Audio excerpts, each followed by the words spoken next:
গ্রামের বাড়ি সংসার করা বললেই সংসার না।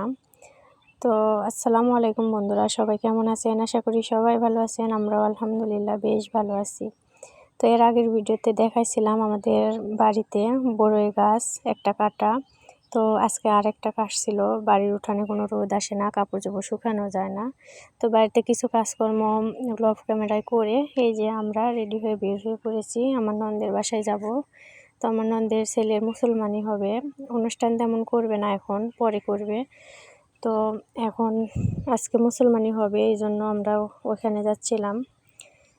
তো বাড়িতে আসার পরে অনেক ঝামেলা হয়ে যাচ্ছে, সেভাবে ভিডিও দিতে পারছি না।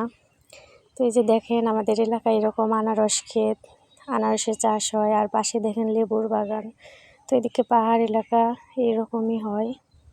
আমার শ্বশুরবাড়ি এলাকাতে ধানের চাষ কমই হয়। এখানে পাহাড় এলাকা শুধু বাগান আর এই যে লেবু, আনারস, হলদি এগুলোই হয়। তো গ্রামে আসার পরে সেভাবে ভয়েসও দেওয়া যায় না, হয়তো আপনাদের ভালো লাগবে না ভয়েসটা, তারপরেও দেওয়ার চেষ্টা করি। তো ভিডিওটি এ পর্যন্ত যারা আসছেন হয়তো লাইক দিতে ভুলে গেছেন, দয়া করে লাইক দিয়ে সাবস্ক্রাইব করে আমার পাশেই থাকবেন। আমার চ্যানেলটিকে এগিয়ে যাওয়ার জন্য আপনারা সাহায্য করবেন, আর আপনাদের ভালো মন্দ মতামত সব কমেন্টে জানাবেন প্লিজ। তো এখানে দেখেন এই যে কলা বাগান, আমাদের গ্রামের দৃশ্যটা এরকম। তো আমাদের গ্রামের দৃশ্যটা কেমন লাগলো বলবেন। মানে যেদিকে তাকাবেন ওইদিকেই দেখবেন আনারস ক্ষেত। এগুলো আনারস প্রায় অনেক এলাকাতেই যায় আমাদের এখান থেকে।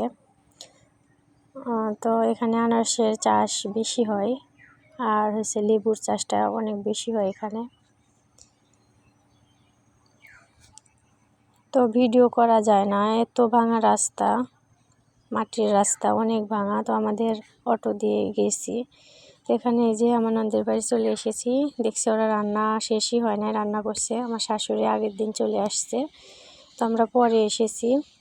এখানে পায়েস রান্না করেছে, এই তো ছোট ছোট হাঁড়িতে রেখে দিছে, এগুলো বাড়িতে দিবে বাইন্দে।